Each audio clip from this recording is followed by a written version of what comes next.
previo quería comentaros que este ámbito de la intervención en coordinación de parentalidad en familias en las que se ha producido una separación o un divorcio de alto conflicto es un ámbito de trabajo en el que pues vamos aprendiendo cada día, vamos mejorando nuestras intervenciones, o eso intentamos día a día, porque es un ámbito de trabajo relativamente joven y que está creciendo cada vez más a nivel social y que cada vez exige más formación y más improvisación algunas veces o aprendizaje.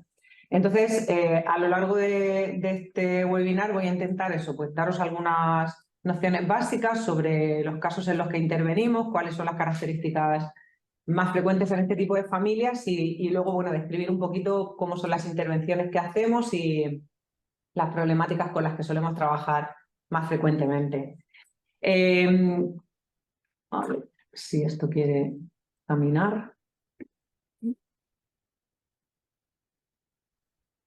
Bueno, un poco como introducción a la temática, como dice aquí en el título de la exposición, intervenimos como profesionales de la psicología en divorcios de alto conflicto, ¿vale? Entonces, para hacernos un poco una idea de qué significa esto del alto conflicto, pues os aporto algunos datos que pueden ser llamativos y que nos dan una idea de con qué grupos estamos trabajando.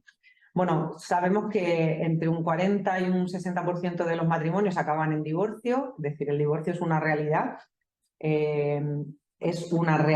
familiar, es una realidad social y en un 60% de esos divorcios hay hijos que se van a ver afectados de una manera o de otra.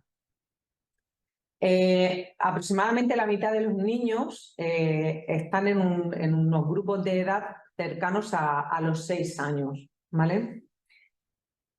El porcentaje de divorcios es mayor cuando hay menores, cuando los hijos o hijas tienen algún tipo de necesidad específica, tienen alguna necesidad de apoyo. Parece que ahí las tasas de divorcios son mayores en familias que tienen a estos niños. Y entrando al alto conflicto, algunos estudios nos dicen que en torno a un 10% de las separaciones o de los divorcios se podrían considerar divorcios de alto conflicto. Pero fijaos que ese 10%, que aparentemente es un porcentaje bajito, consumen el 90% de los profesionales involucrados y de los juzgados de familia. Yo ya me incluyo dentro de los profesionales involucrados y os puedo decir que es cierto que un porcentaje relativamente bajo de los casos que se atienden en consulta, cuando son este tipo de casos altamente conflictivos, pues fácilmente, si no pones límites, si no estableces un protocolo de trabajo bastante pautado, te pueden consumir prácticamente todo el tiempo. Entonces, al menos en lo que a mis intervenciones se supone, doy fe de que esto es así.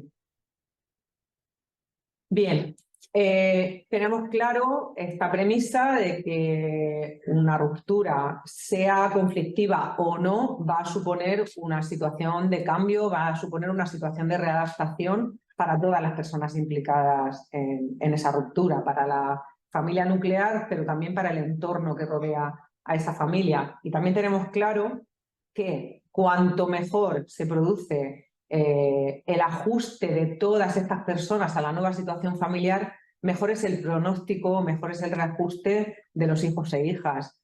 Sabemos perfectamente que, porque muchas veces las familias te lo plantean, el temor a separarse, por el sufrimiento que eso puede provocar en los menores, por el hecho de que vivan separados temporalmente de un progenitor o del otro, pero la realidad es que muchas veces el conflicto o la situación de riesgo a la que se ven expuestos los menores es mayor en una situación de convivencia conflictiva que en un divorcio, si ese divorcio o esa separación se gestiona de una manera adecuada, pues con el asesoramiento necesario y con un poquito de sentido común que que a veces viene muy bien.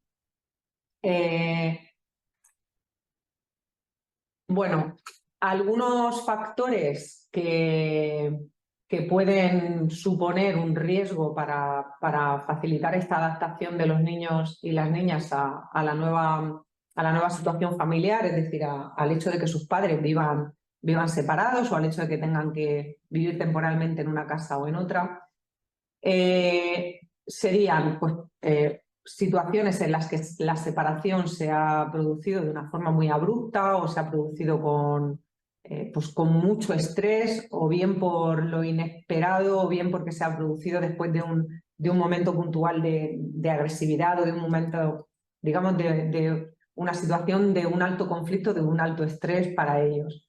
Eso implica que de repente, sin tener información de qué está ocurriendo, sin tener información de qué va a ocurrir después, pues los niños se tienen que adaptar rápidamente a una nueva situación y muchas veces pues, sus recursos no son suficientes para adaptarse. A veces esas situaciones de alto estrés tienen que ver con el propio momento de la separación, pero a veces también se generan justo en los momentos posteriores a la separación por la propia forma en la que los padres o el entorno gestiona esa separación. Y luego os iré poniendo algún ejemplo. Otro factor de riesgo importantísimo es aquellas situaciones en las que observamos que una de las partes está utilizando a los menores, a los hijos o a las hijas, pues para diversas cuestiones, pues desde la utilización de los menores para enviar mensajes al otro, pues a veces mensajes aparentemente inocuos, otras veces no, otras veces cargados de intenciones, o cuando se utiliza a los menores como arma para dañar al otro progenitor, o cuando se utiliza a los menores, pues de alguna manera ¿cómo deciros? Como colchón o como responsable de ayudar al padre o a la madre a superar la situación de ruptura o la situación de duelo por la ruptura. Todas esas situaciones de utilización de los menores, pues entiendo que estaría de acuerdo en que supone una situación de riesgo para ellos. Pero también es una situación de riesgo para los niños, para los hijos y las hijas, el que sean conscientes o el que observen una situación de conflicto entre los adultos. Se supone que el divorcio se decide para terminar ese conflicto, pero la realidad es que en estos casos de alto conflicto, ese conflicto no se ha resuelto. Ese conflicto se mantiene e incluso se convierte en algo aún más complejo por algunos factores de los que os hablaré un poquito más adelante. Otro factor de riesgo es que exista poca capacidad de los padres, pues desde para el cuidado de los menores, para la adaptación a la nueva situación, pobres capacidades pues, para atenderles en todas sus necesidades.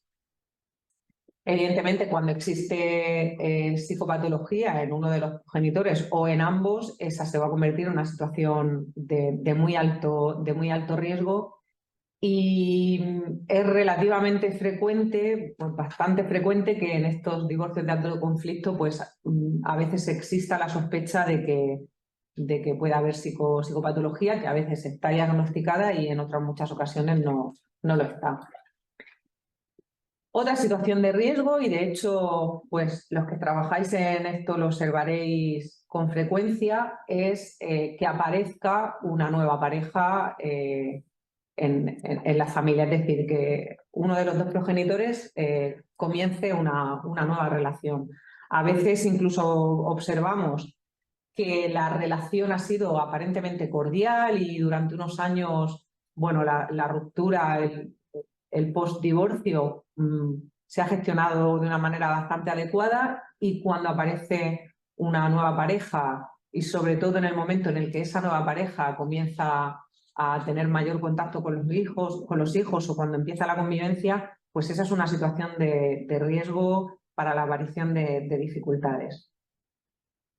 Otro factor de riesgo importantísimo es que en ocasiones por estas dinámicas tan conflictivas, pues los niños y las niñas pueden llegar a perder el contacto con personas significativas para ellos, pues pueden llegar a perder el contacto incluso con uno de los progenitores, porque en situaciones de alto conflicto llegan a ocurrir este tipo de situaciones, pues porque hay una negativa por parte de los menores o porque se han sucedido una serie de situaciones que han desencadenado una interrupción en las visitas o una interrupción incluso en la comunicación, pero es que a veces pierden otras relaciones significativas que tienen que ver con la familia extensa, con abuelos, tíos, primos,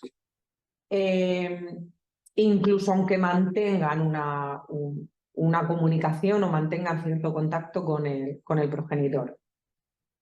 Y otro de los factores de riesgo, otra de las dificultades con las que se encuentran frecuentemente los niños y las niñas es que el cambio de estatus de la familia, el cambio en las dinámicas de convivencia, pues supone un cambio también a nivel de la economía familiar y a veces pues el nivel de vida que tenían o el estilo de vida que tenían en cuanto a la economía pues cambia y eso también puede afectarles.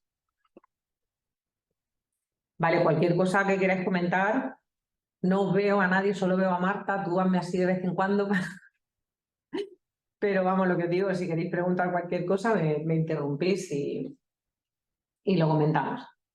Bueno, ¿qué entenderíamos entonces por un divorcio de alto conflicto? ¿En qué tipo de divorcios son en los que suele intervenir un coordinador o una coordinadora de la parentalidad?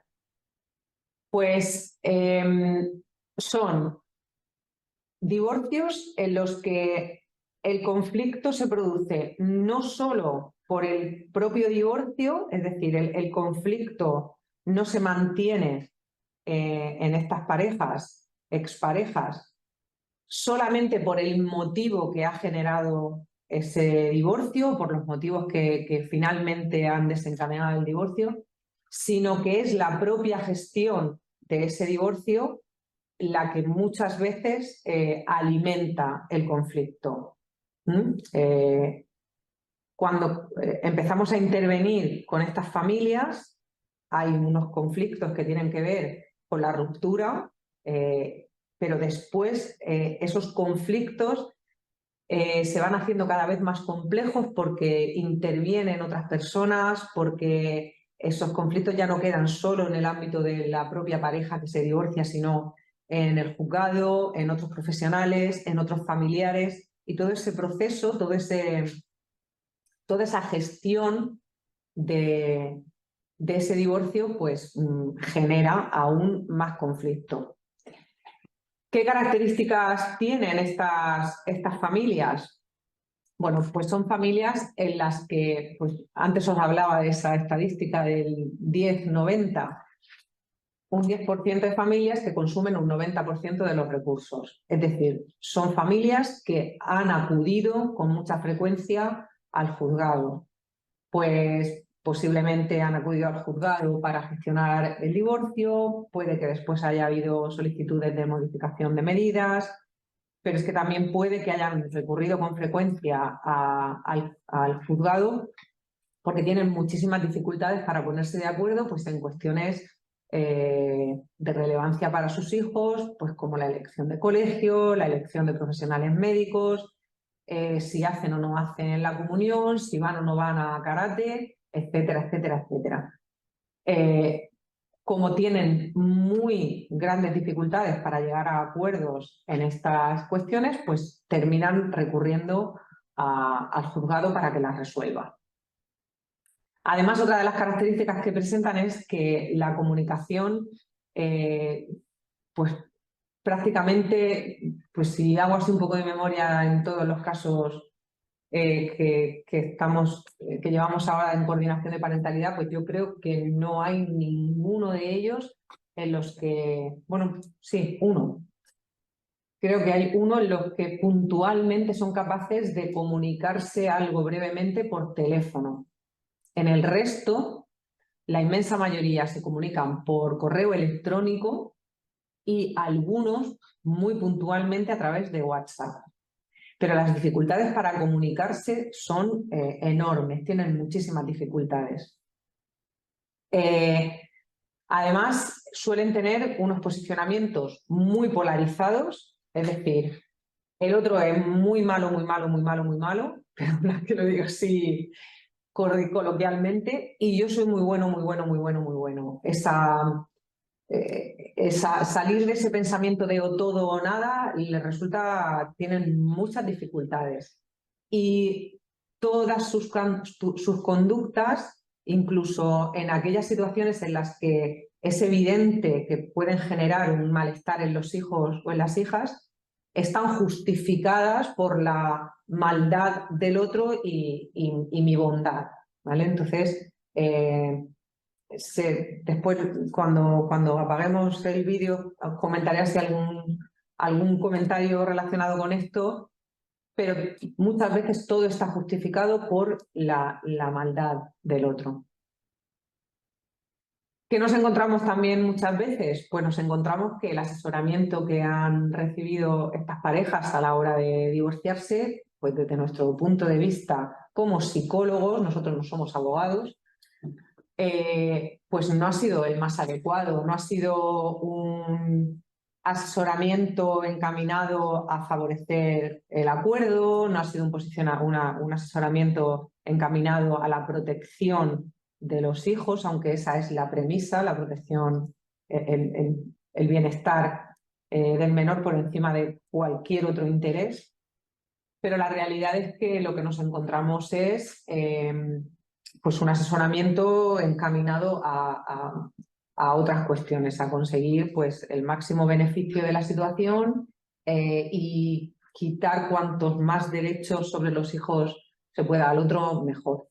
De hecho, con bastante frecuencia nos encontramos que en aquellos casos muy judicializados y en aquellos casos que tienen una trayectoria larga, el progenitor que presenta más dificultades, el que genera más conflicto, suele haber pasado por diferentes abogados. Es decir, incluso llega un momento en que los propios abogados te dicen que no pueden más con su cliente. Pero claro, en todo ese proceso, aunque vayan cambiando de abogados, si dejan a un abogado no van a buscar a otro con un estilo totalmente diferente, probablemente van a buscar a otro que mantenga un poco el camino o la vía que había abierto el anterior. Pues nos hemos encontrado desde papás y mamás que te dicen que han dejado de llevar a la niña a ver a su papá porque se lo recomendó el abogado.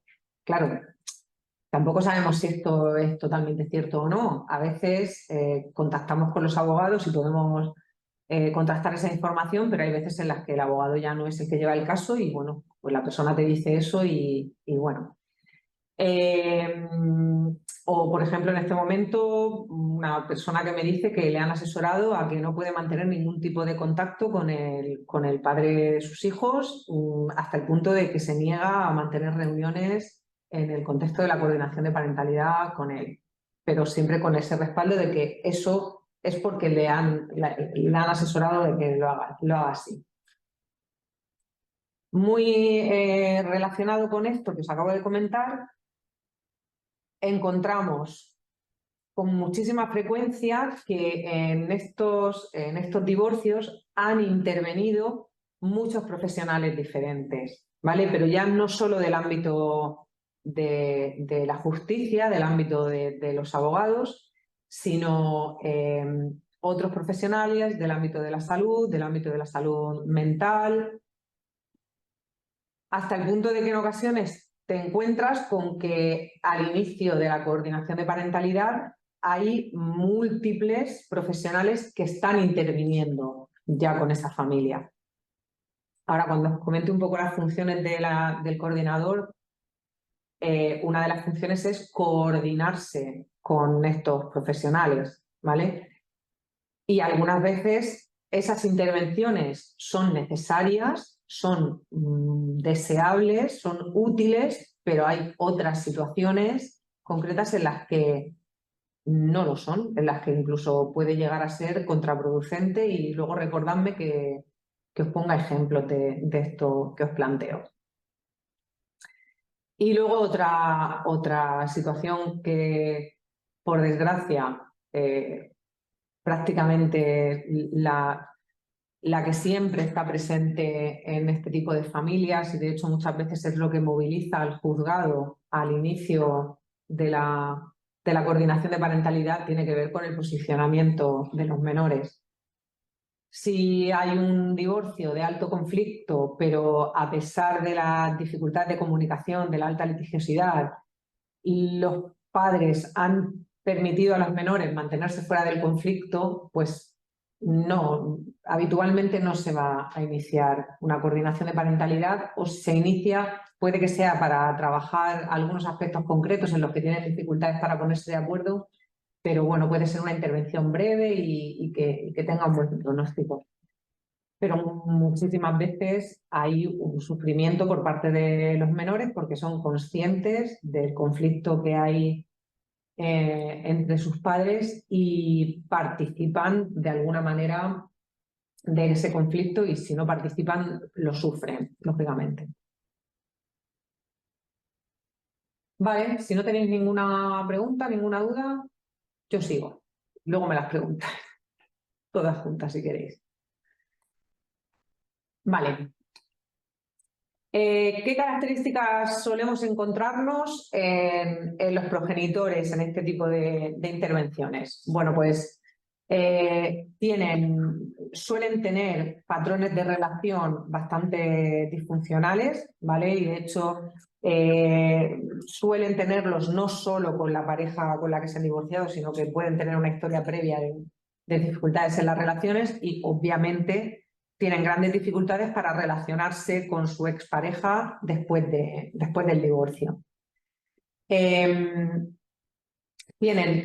dificultades para ejercer de una forma adecuada la parentalidad, incluso en ocasiones, ¿cómo deciros? Tienes que llegar a explicarles cuestiones que están dañando a sus hijos, que cuando las estás explicando incluso a uno le sorprende que no sean capaces de verlas.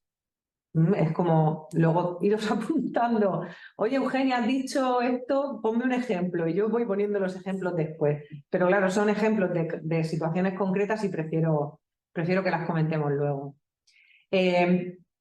Pues una dificultad clarísima para empatizar con las necesidades de los hijos, o para entender que esa conducta que están llevando a cabo es una conducta muy poco adecuada por la consecuencia que va a tener para los hijos, para las hijas, y tienen grandes dificultades para verlo, y te las encuentras incluso en personas aparentemente, pues no sé, con una formación y con una capacidad que te hace sorprendente de que no sean capaces de ver esas cosas.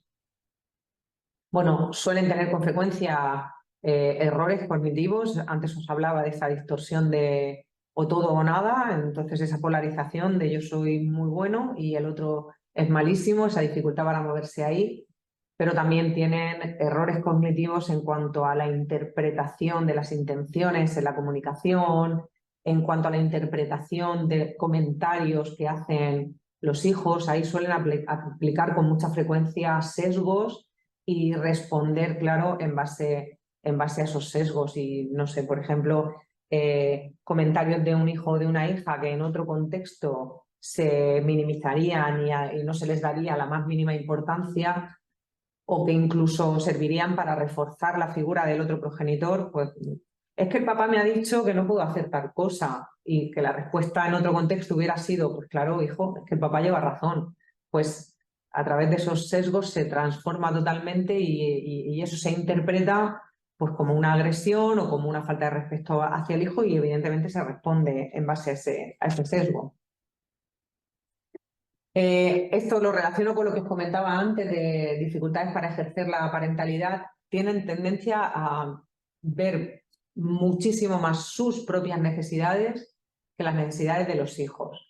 Esto nos lo encontramos muchísimo, y supongo que los que estáis haciendo coordinaciones también, en el tema de la comunicación diaria, obligatoria, por teléfono, de 8 a 9 o de 7:30 a 8:30 con los hijos.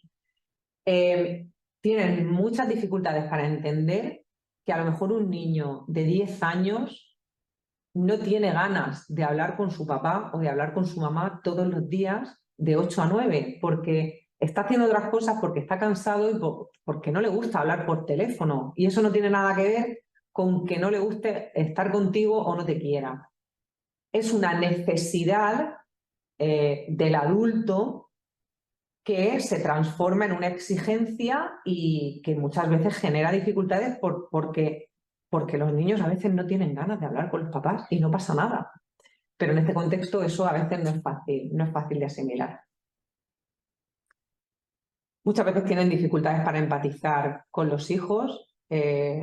A veces el rechazo y el rencor hacia el otro progenitor, ocupa tanto todo que no son capaces de percibir pues, qué sufrimiento están generando ciertas situaciones en los hijos, no son capaces de entender que incluso a veces provocan conductas inadecuadas en los hijos, pues, como mentir, como, entre comillas, manipular o presentar determinadas informaciones de una forma conveniente, pues muchas veces en el intento de protegerse ellos, pero también de proteger a sus padres.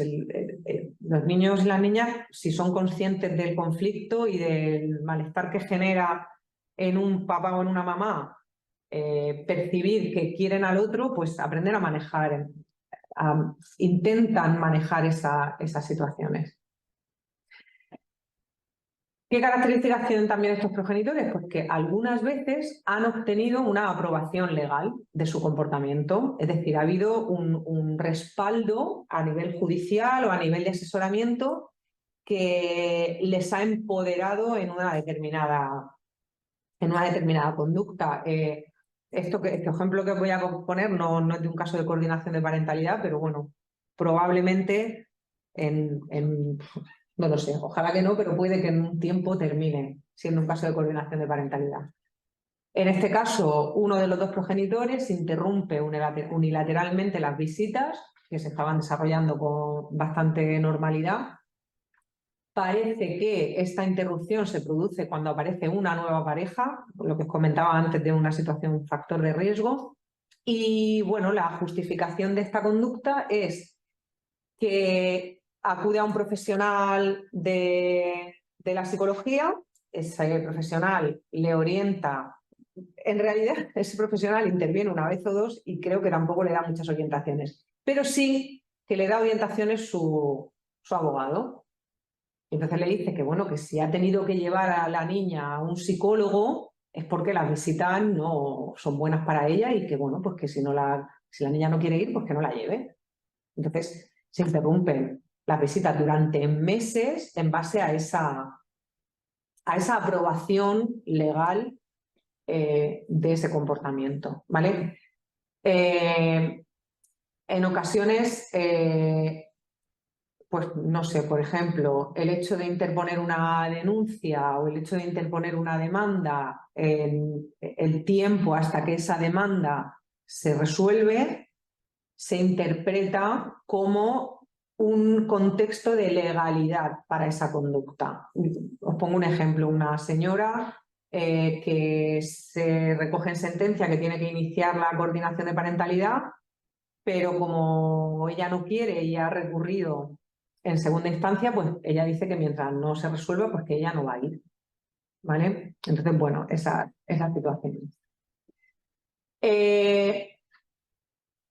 Locus de control externo, es decir, todo es porque el otro lo hace muy mal o porque el abogado me ha dicho o porque me han recomendado que esto lo haga así. Hay muy poca asunción de responsabilidad en el conflicto, ¿vale?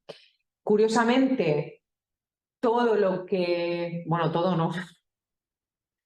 Voy a matizarlo. muchas de las cosas que hacen en base a esas recomendaciones externas, lo que hacen precisamente es aumentar el conflicto, ¿vale? Entonces, lo hago porque me lo han dicho, pero aunque te estamos intentando hacer ver que con eso estás aumentando el conflicto, ya, pero yo estoy haciendo lo que me han dicho que tengo que hacer.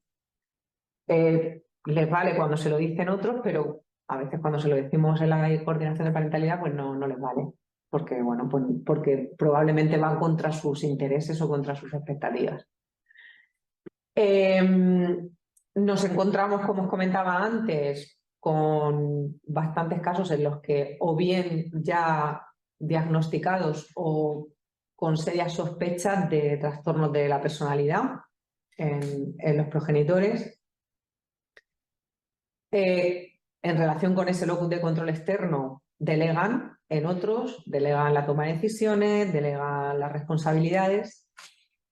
Tienen una visión parcial que toman como completa, es decir, pues deducen, por ejemplo, del comportamiento del otro durante el divorcio como una ley de cómo es su comportamiento a todos los niveles, ¿vale? Hay una gran dificultad para parcelar y entender que esto tiene que ver con vuestro divorcio, esto tiene que ver con vuestra vida como pareja y estamos en otro momento de la vida que tiene que ver con la parcela como padres o la parcela como familia.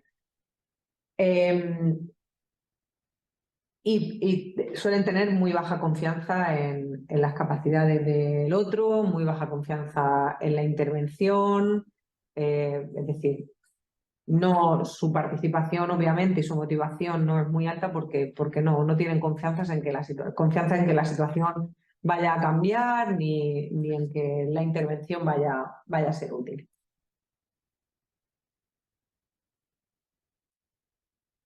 A ver. Bueno, y los niños, las niñas y los adolescentes, pues imaginaos cómo nos los encontramos. Pues nos los encontramos ahí en medio. Siempre no me voy a olvidar nunca, y seguramente por ahí habla alguna compañera que también le suena esta frase de una niña que decía, mira, esto es muy fácil de explicar. Una niña de 10 años. Esto es muy fácil de explicar.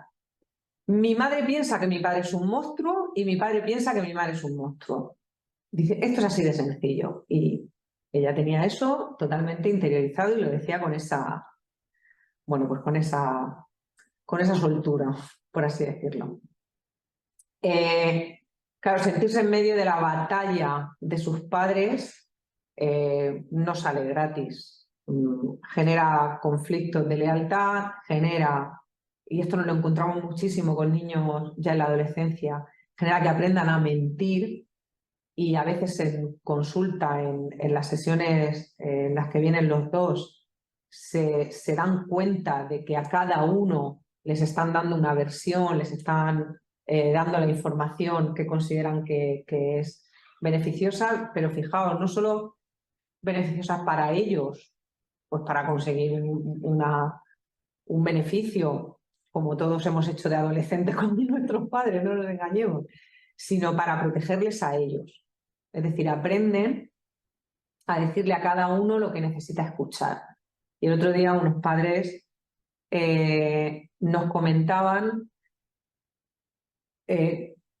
cómo fue el hijo. Pero entonces, cuando el niño me dice que te ha llamado por teléfono pero que no ha podido hablar contigo, ¿me está mintiendo? Creo que era algo así. Entonces el padre decía, pues sí, porque a mí no me ha llamado. ¿Por qué no te ha llamado? Pues porque a lo mejor eso le genera malestar, porque le genera incomodidad, porque no le apetece, pero prefiere echarte la culpa a ti delante de su madre porque sabe que eso es lo que su madre espera, que la culpa la tenga el padre, no la asume él, la culpa. No sé si me explico más o menos. Bueno, evidentemente estar envueltos en esa batalla, en esos conflictos de lealtad, va a tener consecuencias a nivel de su desarrollo, a nivel de su identidad. Pues van a presentar problemas en el establecimiento de un apego seguro, problemas en cuanto a su identidad, en cuanto a las relaciones que establezcan con los demás. Qué difícil para un niño crecer con esa disyuntiva de saber quién dice la verdad, quién miente, mi padre es malo, mi madre es mala. Es muy difícil que eso genere un desarrollo adecuado para esos niños. Lógicamente se produce una alteración de las relaciones, pero no solo con las relaciones con la familia, sino a otros niveles.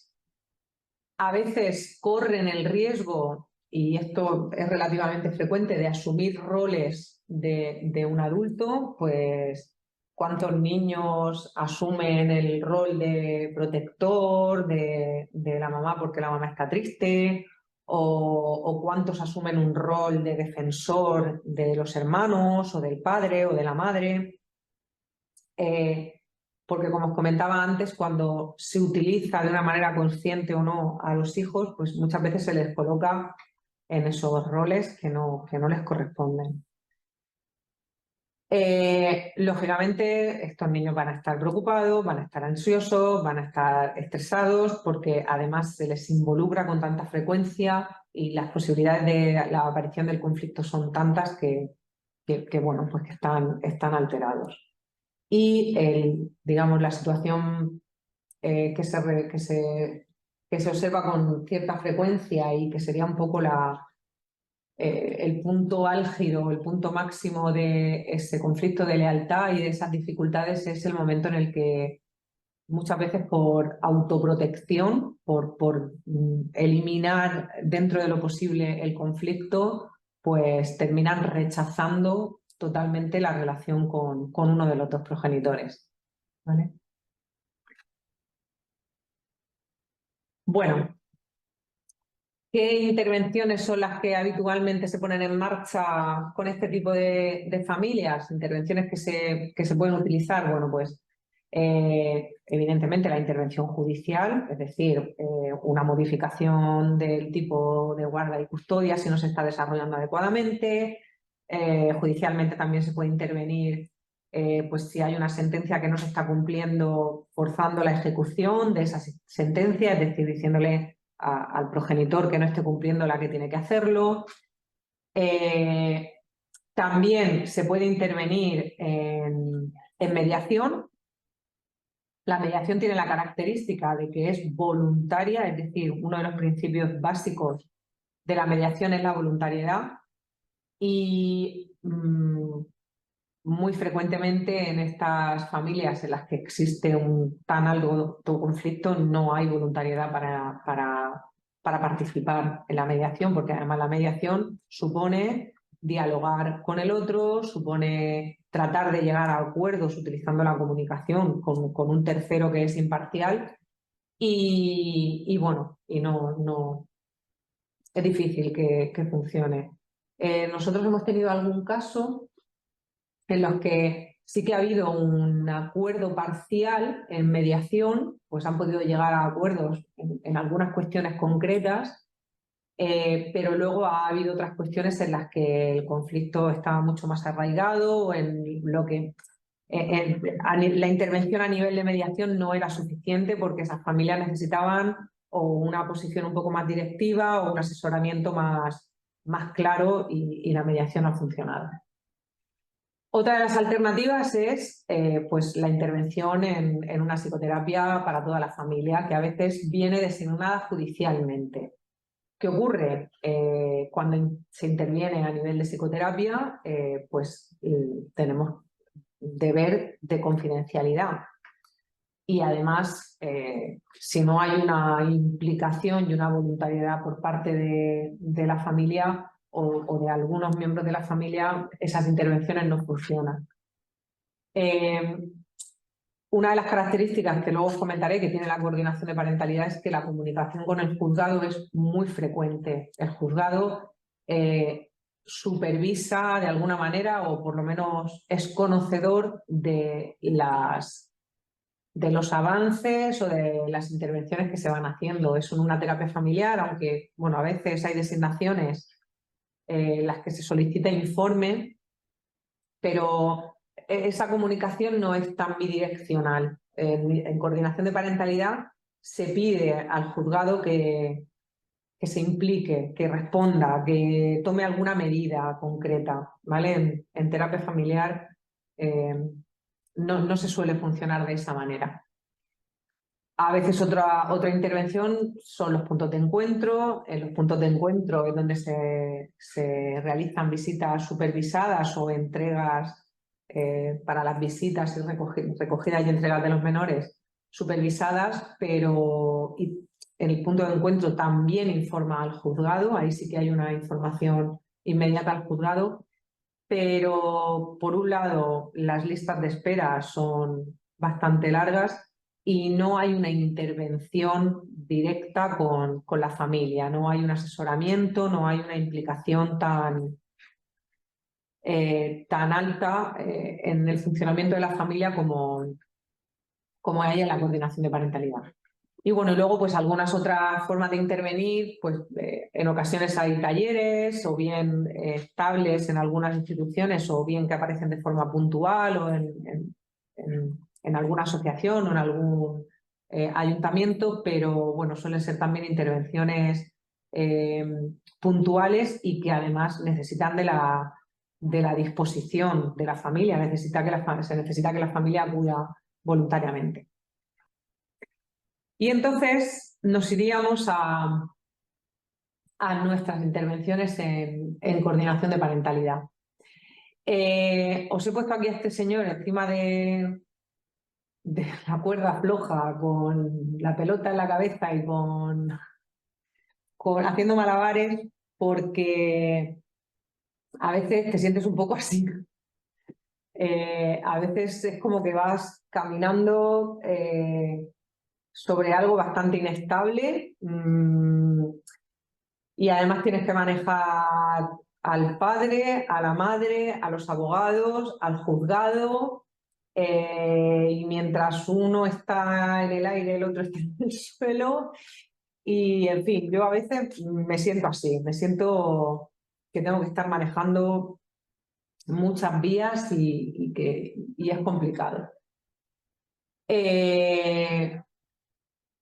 Bueno, os leo una definición de la coordinación de parentalidad según la AFCC, que en su guía de 2015 la define como un proceso alternativo de resolución de disputas centrado en los niños y en las niñas, en virtud del cual un profesional de la salud mental o del ámbito jurídico con formación y experiencia en mediación asiste a los progenitores en situación de alta conflictividad a implementar su plan de parentalidad, ayudándoles a resolver sus disputas, educándoles con respecto a las necesidades de sus hijos e hijas y, previo consentimiento de las partes o del juzgado, tomando decisiones en base a los términos y condiciones establecidos por la resolución judicial o por el acuerdo de designación del coordinador de parentalidad.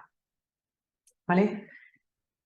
Bueno, ¿en qué se traduce esto? Pues en una serie de objetivos de nuestras intervenciones, que por un lado tienen que ver con la mejora de la vida de los niños y de las niñas que viven en estas familias con esta alta conflictividad.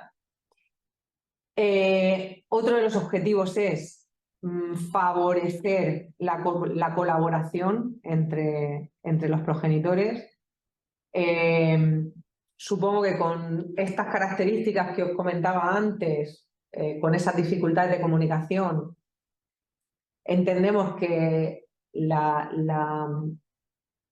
actitud de estos progenitores no suele ser de colaboración, más bien de competición, de restar autoridad al otro, de un poco de rechazar su papel en la familia. Lo que se intenta es reducir el nivel de conflicto entre ellos, intentando minimizar todos aquellos factores de riesgo de los que comentábamos antes, pues asesorándoles en cuanto a la mejora de la comunicación, la gestión de la incorporación de nuevas personas a la convivencia, orientándoles en cuáles son las mejores alternativas a la hora de tomar una determinada decisión. intentando pues, aquellos factores de protección que encontremos, fomentarlos. Pues, por ejemplo, hay familias en las que encuentras conflictos, perdonadme que lo exprese así, se genera un conflicto por una decisión que aparentemente es absurda y sin embargo luego en otras cuestiones que podrían parecer más complicadas se ponen de acuerdo muy rápido y te sorprendes porque dices, pues esto no me lo esperaba yo. Pues yo esperaba que ante esto, de hecho nos está pasando ahora con una familia, con la comunicación con los niños, pues algo que aparentemente es sencillo, pues a las 8 llamas al teléfono del papá y que se ponga tu hijo 5 minutos. Pues eso está generando un problema enorme y luego, sin embargo, en otras cuestiones, pues como la reestructuración de visitas porque hay un cambio de domicilio y en eso no ha habido ningún problema y era algo que aparentemente podía generar muchas dificultades. Bueno, pues ese es un factor de protección, es decir, esa posibilidad de en algunas áreas establecer acuerdos de una manera sencilla y rápida, pues tenemos que fomentarlo y utilizarlo. Bueno, otro de los objetivos es ofrecer una respuesta a la problemática concreta que presente la familia, pues orientándoles, facilitando también otros recursos a los que puedan acudir, pues en ocasiones hay que recomendar a uno de los progenitores que reciba asesoramiento concreto, o bien para atender a los menores, o bien porque necesite una intervención más personalizada o más en el ámbito de la psicoterapia. Y también se interviene y se coordina con otros profesionales, tanto a nivel legal como maestros, médicos, dependiendo de cada caso, de la problemática de cada familia, pues se interviene con unos profesionales o con otros. Y otro de los objetivos es intervenir y promover cambios en todos los contextos en los que se detecta el conflicto. A veces tratando de favorecer acuerdos y en ocasiones puntuales en aspectos que no tienen que ver con modificación de guarda y custodia ni con las bases de la sentencia, sí que se, entre comillas, imponen determinadas soluciones cuando hay un problema en el que se observa que no hay posibilidad de acuerdo. Se da la recomendación concreta que se considera que es la que favorece el interés de los menores y se comunica al juzgado pues explicando que no ha sido posible conseguir un acuerdo. Las funciones son una función educativa, de orientación a los padres y a veces también hacia los hijos cuando se considera necesario. Yo intento mantener a los hijos al margen, intento iniciar el trabajo con los progenitores porque muchas veces el trabajo con ellos genera cambios en los menores. Son ellos los que generan el conflicto, con lo cual si lo resuelven, los niños muchas veces no necesitan venir. Pero es verdad que hay veces en los que dependiendo de la edad o de diferentes circunstancias es necesario orientarles, pues incluso a veces para que aprendan a mantenerse ellos alejados del conflicto. Si lo que siempre le decimos a los papás y a las mamás, si tu hijo te dice tal cosa, tú respóndele, cariño, tú no te preocupes por eso son cosas de mayores, tú no te preocupes que eso ya lo resuelven los mayores. Si los papás no son capaces de hacer eso, pues a veces hay que orientar a los hijos y a las hijas para que sean ellos los que lo hacen, ¿vale? Bueno, para responder a determinadas presiones, para responder de una manera asertiva o pedir lo que necesitan, etc. Otra función es terapéutica, pero no porque hagamos psicoterapia, ¿vale? La intervención en coordinación de parentalidad no es psicoterapia, pero sí que es cierto que en ocasiones, bueno, pues cuando los progenitores cuentan la historia de su separación, su historia familiar, o afrontan determinadas situaciones problemáticas, pues el explicarlo, el buscar otro punto de vista, el recibir el asesoramiento del coordinador, pues tiene un efecto terapéutico. Otra de las funciones es la ayuda a buscar soluciones consensuadas, como os he dicho antes, a veces se puede, a veces no. La supervisión del interés superior de los niños y de las niñas. Coordinarnos en su caso con otros profesionales, como os decía antes, y elaborar recomendaciones concretas, pues por ejemplo, cuando pues ahora me estoy acordando de un procedimiento judicial, o sea, una coordinación de parentalidad, en mitad de esa coordinación de parentalidad se reinicia un procedimiento judicial y entonces nosotras como coordinadoras informamos al juzgado de lo que hemos observado en nuestra intervención, porque eso puede guiar al juzgado, ¿vale? Y como os comentaba antes, dentro de nuestro marco de autoridad, pues a veces tenemos que tomar nosotros decisiones que obviamente no modifican la sentencia. Pues ahora mismo estoy acordándome de un caso en el que había un conflicto para unas visitas a un menor que iba a estar hospitalizado y como sospechábamos que podía haber ahí una situación muy desagradable para ese menor hospitalizado, pues tuvimos que arbitrar un horario estricto de visitas para intentar evitar el conflicto. Y en ese caso, esa imposición, entre comillas, se informó a los abogados, a los progenitores y al propio juzgado. Bueno, ¿cómo nos organizamos la intervención? Yo aquí os voy a dar una pincelada, ¿vale? De cómo sería un poco la escalera esa que vamos subiendo, pero luego evidentemente cada caso va a tener sus particularidades y cada caso nos va a llevar a un desarrollo un poco diferente.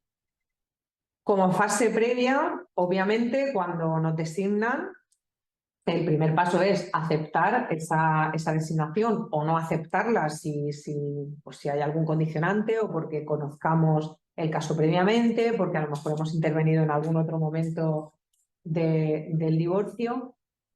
Una vez que hemos aceptado el cargo, lo que hacemos es una lectura del expediente judicial. Bueno, la designación, creo que lo he ido comentando, o si no lo hago ahora. A ver, la designación habitualmente viene por el juzgado. Es decir, en el juzgado se recoge muchas veces porque ha habido una recomendación en una valoración de la familia, se ha realizado un informe psicológico pericial de esa familia y si se ha detectado un conflicto muy elevado, se recomienda que se inicie este tipo de intervención.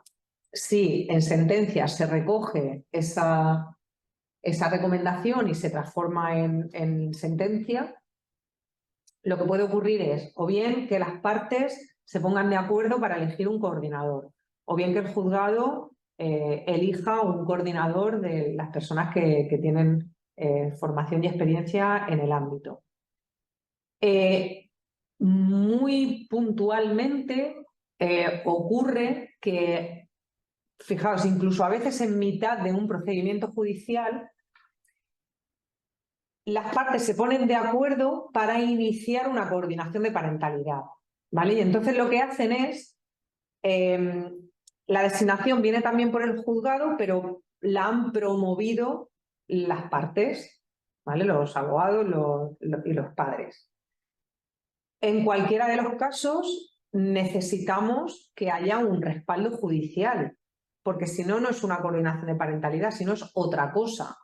La coordinación de parentalidad implica una comunicación, una bidireccionalidad con el juzgado, de manera que el juzgado en la sentencia te dice lo que tú como coordinador tienes que hacer, pero tú como coordinador vas informando al juzgado de lo que has hecho y si tienes que solicitarle algo, pues no lo sé, pues una reducción de las visitas o una supervisión de las visitas o un aumento de las visitas o el inicio de psicoterapia por parte de uno de los dos progenitores, tú eso lo vas solicitando al juzgado, ¿vale? Si no, las intervenciones son otra cosa, no son coordinación de parentalidad. También valoramos si ha habido intervenciones previas y de qué tipo han sido. Nosotras lo que hacemos es pues, una tabla de personas con las que en un momento determinado necesitaríamos contactar o que vamos a tener que incluir en la coordinación. Una vez que tenemos claro el contexto, lo que hacemos es clarificar qué tipo de intervención vamos a hacer. Entonces, ahí lo que hacemos es reunir a los abogados. Nosotros llevamos un tiempo que estamos intentando hacerlo así sistemáticamente. Lo que hacemos es en una primera sesión, en una primera reunión, que venga cada progenitor con sus correspondientes abogados. Y entonces, aunque lo tenéis ahí en el otro lado, lo que hacemos es firmar el acuerdo de inicio. Ese acuerdo de inicio es un acuerdo en el que se recogen todas las características de la coordinación de parentalidad y se les explica que hemos sido designados judicialmente, que la intervención no está sujeta a confidencialidad porque se van a aportar informes al juzgado, en fin, la periodicidad aproximada de las sesiones, el supuesto de necesidad de comunicarse con la coordinadora, cómo va a ser, qué precio tienen las sesiones, qué duración tiene, si se interviene con los hijos o no. Se les explica también que vamos a poder intervenir y coordinarnos con otros profesionales. En fin, pues es un documento, en nuestro caso, que tiene bastantes puntos, tiene como 18 o 19 puntos, que se leen delante de los abogados y de los progenitores y que ellos firman y se llevan una copia para que sepan cuáles son las normas de la intervención. Aún así, cada cierto tiempo hay que recordarles e incluso a veces hay que copiar textualmente alguno de los párrafos del acuerdo de inicio para recordarles pues, si están incumpliendo alguno de los acuerdos alcanzados o están incumpliendo el acuerdo de inicio. Bueno, después, ya lo que se suele hacer es pues, que cada uno en sesiones individuales nos pueda contar un poco su historia, qué expectativas tiene con respecto a la intervención. Se hace un listado de áreas de interés o áreas en las que quieren trabajar, que luego se intenta consensuar con el otro progenitor para ver también un poco cuáles son las áreas de mayor conflicto, por cuáles tenemos que empezar. Y en base a eso nosotros vamos creando los objetivos, es decir, qué queremos conseguir y cuáles van a ser los pasos para hacerlo. Como os comento ahí, las sesiones se pueden hacer tanto de forma individual como la pareja, es decir, los progenitores, como incluso puntualmente toda la familia. Y eso se va decidiendo pues, dependiendo de las necesidades de cada caso. Y como os comentaba antes, la designación viene del juzgado, con lo cual hay que informar al juzgado. ¿Qué nos ha ocurrido a veces? Pues que en sentencia se recoge la designación de coordinación de parentalidad, que se tiene que iniciar, etcétera, etcétera, pero no nos solicitan informe. Eso es una herramienta que nosotros necesitamos. Si no hay un conocimiento por parte del juzgado de cómo está avanzando la intervención, pues nos falta ahí ese feedback del juzgado. Entonces, a veces lo que hacemos es decirle al juzgado que si quiere informe o no, o decirle al juzgado, oiga, solicítenos usted el informe o directamente enviamos el informe, ¿vale? Bueno, áreas... Uy, esto se ha colado aquí. Esto aquí en medio no va. Se ha colado. Bueno, áreas críticas, áreas... como veis son muchas. Pues áreas que nos solemos encontrar con bastante frecuencia, pues las que tienen que ver con cómo resolver un conflicto concreto. Mirad, esta tarde he tenido que enviar un correo electrónico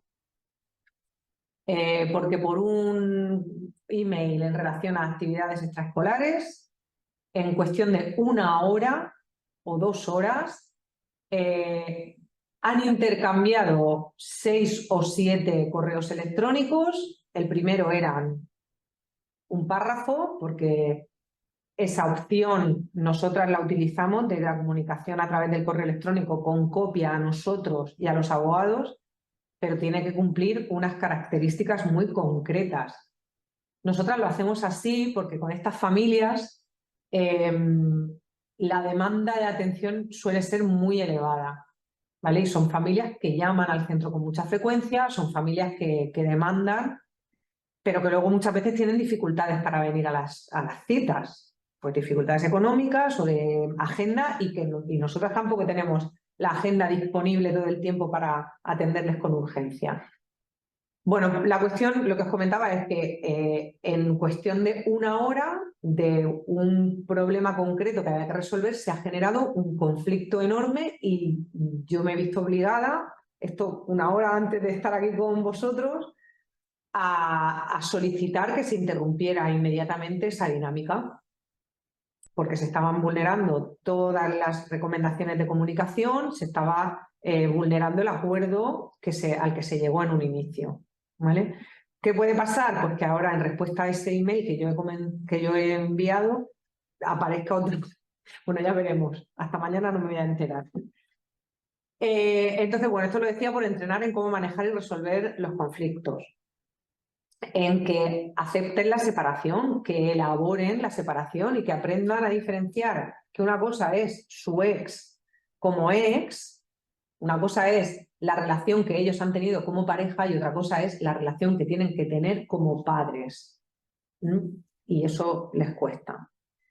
A veces también hay que intervenir a la hora de tomar decisiones pues, sobre la comunión, o sobre si los niños van a catequesis o no van. También en cuanto a cambios de colegio, pues algunas veces, de hecho, en un caso que tenemos ahora hay pues, una insistencia en que se aborde el cambio de centro educativo. Muchas veces se han producido cambios de centro educativo sin consultar al otro, ¿vale? Y eso ha generado ya una situación conflictiva por sí misma.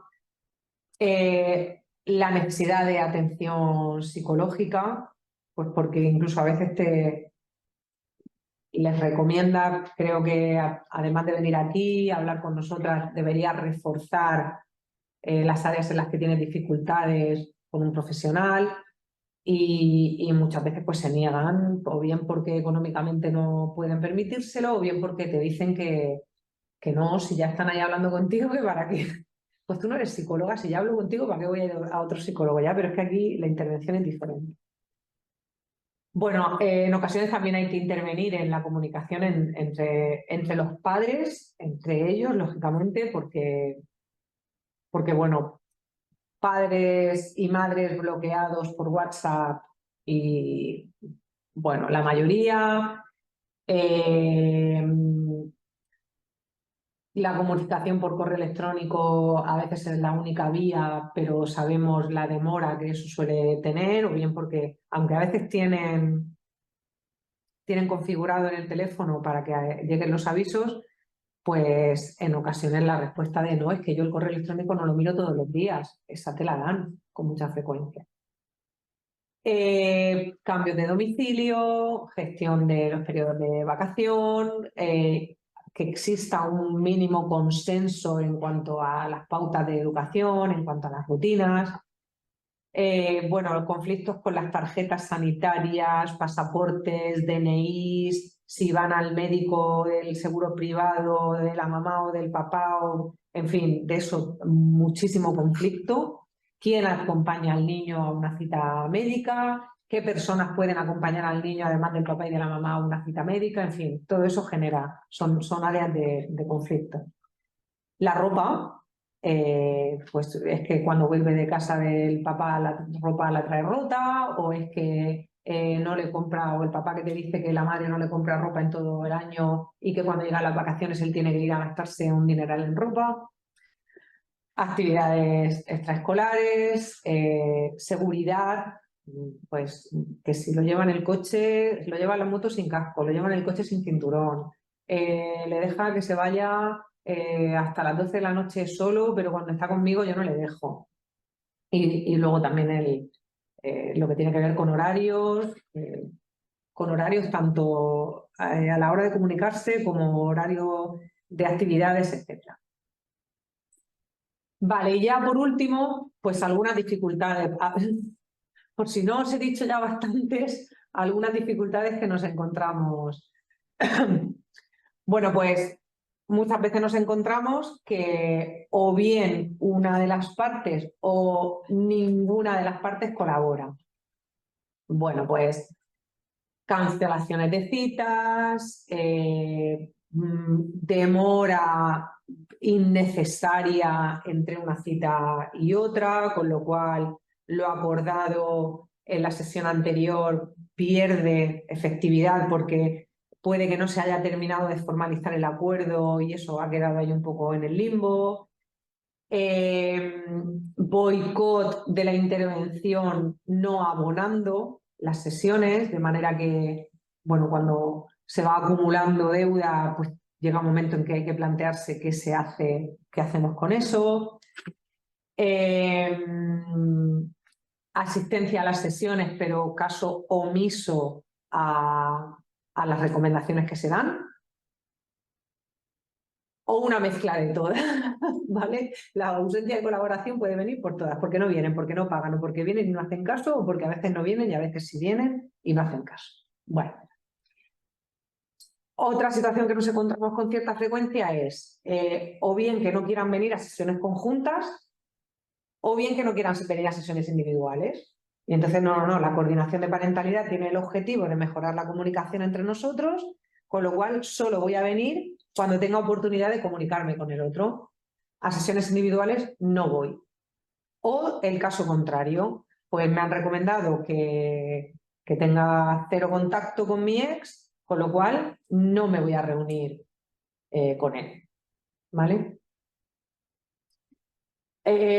Otra dificultad que a veces nos encontramos es que solicitemos evaluar a los menores porque nos parece, porque consideramos que es necesario, porque queremos contrastar una determinada información o queremos valorar una situación de posible riesgo y que haya oposición por parte de alguno de los dos. Si lo consideramos necesario, probablemente si lo solicitamos al juzgado, finalmente podremos evaluarles, pero eso supone una demora en la intervención, supone una obstaculización. Y luego otras veces nos encontramos todo lo contrario, y es que la insistencia es constante, pues es que con quien tenéis que hablar es con mis hijos, tenéis que hablar con mis hijos, tenéis que hablar con mis hijos, ¿vale? Y a veces incluso, aunque en el acuerdo de inicio se les indica que el trabajo inicial es con los progenitores, desde el primer momento insisten.